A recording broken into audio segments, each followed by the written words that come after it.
اعوذ باللہ من الشیطان الرجیم بسم اللہ الرحمن الرحیم۔ ناظرین کرام سلام علیکم۔ نہج بلاغہ سیریز کے اس ایپیسوڈ میں آپ کا استقبال ہے۔ ان ایپیسوڈ کے ذریعے سے ہم نہج بلاغہ میں جو مولا کائنات حضرت علی علیہ السلام کے 480 کلمات ہیں ان میں سے بعض کو سمجھنے کی کوشش کر رہے ہیں۔ آج کا کلمہ نمبر 167 ہے اور 167 ہے۔ اس میں آج پھر ہم ایک اور کلمے کو سمجھنے کی کوشش کرتے ہیں، ایک اور حکمت کو سمجھنے کی کوشش کرتے ہیں۔ حضرت فرما رہے ہیں قال علی علیہ السلام الاعجاب یمنع الازدیاد، خود پسندی سیلف ایڈمائریشن زیادہ عمل سے روک دیتی ہے۔ یعنی جب انسان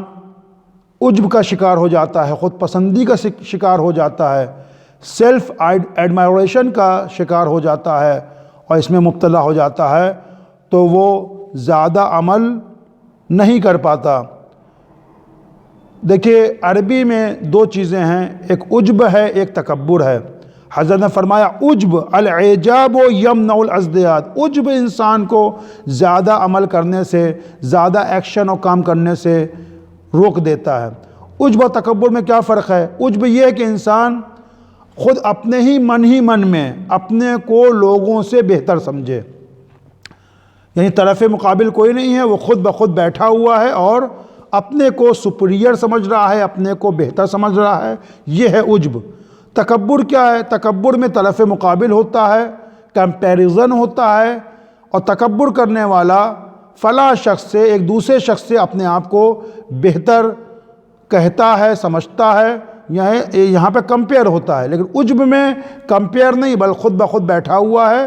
اور اپنے آپ کو سپیریئر سمجھ رہا ہے، اپنے آپ کو لوگوں سے بہتر سمجھ رہا ہے۔ تو لہٰذا یہ بہت ہی خطرناک مرض ہے کہ انسان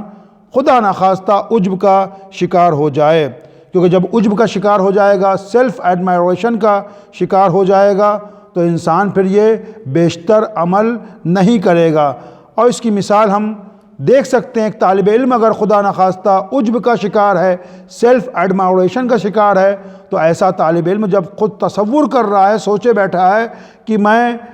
سب سے بہتر ہوں، تو ظاہر سی بات ہے یہ بیشتر اور زیادہ محنت نہیں کرے گا، کیونکہ اس نے اپنے آپ میں طے کر رکھا ہے کہ میں سب سے بہتر ہوں، میں لوگوں سے بہتر ہوں، میں دوسرے اسٹوڈنٹ سے، جو کلاس کے اندر دوسرے اور پڑھنے والے بچے میں ان سے بہتر ہوں۔ جب بہتر ہے تو پھر اب جو ہے اب انسان یہاں پر محنت نہیں کرے گا، اور طالب علم محنت نہیں کرے گا کہ اور زیادہ محنت کرے اور اچھے مارکس لے کے آئے اور زیادہ آگے ترقی کر سکے۔ یا پھر ایک تاجر ہے، ایک بزنس مین ہے، ویاپاری ہے، بزنس کرنے والا ہے،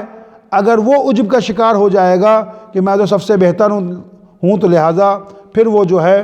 اپنے عجب کے سبب، اپنی اس نفسانی بیماری کے سبب وہ آگے اپنے بزنس میں، اپنے کاروبار میں، اپنی تجارت میں اور محنت نہیں کرے گا، کیونکہ وہ اپنے آپ کو بہتر سمجھ رہا ہے۔ اسی طریقے سے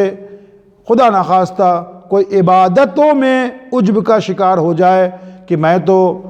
5 وقتہ نمازوں کا پابند ہوں، میں تو 5 نمازیں وقت پر پڑھتا ہوں، میں تو روزہ رکھتا ہوں، میں وہ ہوں جو تلاوت قرآن کرتا ہوں، اور یہ میں کی وجہ سے جو ہے وہ عجب کا شکار ہے، تو ایسا انسان اب اور بیشتر اور زیادہ عبادتوں کی طرف نہیں آئے گا اور کسی مستحب عبادت کو انجام نہیں دے گا۔ تو اللہ اکبر، یہ عجب ایک ایسی خطرناک بیماری ہے جو انسان کو زیادہ عمل سے زیادہ، چاہے وہ تعلیم کے میدان میں ہو، چاہے وہ تجارت کے میدان میں ہو، چاہے وہ عبادت کے میدان میں ہو، اس کو زیادہ عمل کرنے سے، زیادہ کام کرنے سے، زیادہ ایکشن کرنے سے روک دیتی ہیں۔ اسی لیے حضرت علی علیہ السلام نے ایک جگہ اور نہج بلاغہ ہی میں ارشاد فرمایا سیئۃ تسوءک خیر عند اللہ من حسنۃ تعجبک، وہ گناہ، وہ سیئہ، وہ غلط کام جو تمہیں جو ہے پشیمان کر دے، نادم کر دے، اس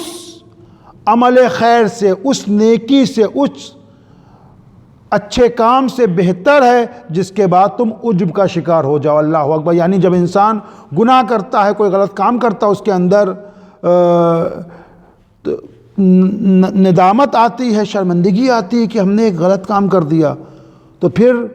وہ اللہ کی طرف آتا ہے، اللہ کی بارگاہ میں آتا ہے، توبہ کرتا ہے، شرمندہ ہوتا ہے۔ لیکن کوئی آدمی اگر نیک کام کرنے کے بعد، اچھا کام کرنے کے بعد، ایک عبادت کرنے کے بعد، ایک نماز پڑھنے کے بعد، ایک اچھی مجلس کو خطاب کر لینے کے بعد، یا مجلس میں شرکت کر لینے کے بعد، یا پھر ایک مجلس کو برپا کروا دینے کے بعد عجب کا شکار ہو جائے کہ میں نے کیا کر دیا، بہترین ہو گیا، یہ ہو گیا، وہ ہو گیا، تو ایسا انسان پھر بیشتر عمل نہیں کرے گا۔ پھر حضرت نے فرمایا وہ برا عمل کرنے والا جس کے بعد انسان شرمندہ ہو جائے، اس اچھے عمل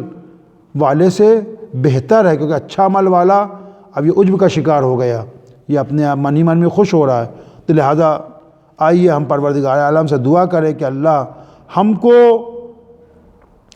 عجب سے دور رکھے اور اچھے اور بہتر عمل کو کرنے کی توفیق عطا فرمائے انشاءاللہ۔ والسلام علیکم ورحمۃ اللہ وبرکاتہ۔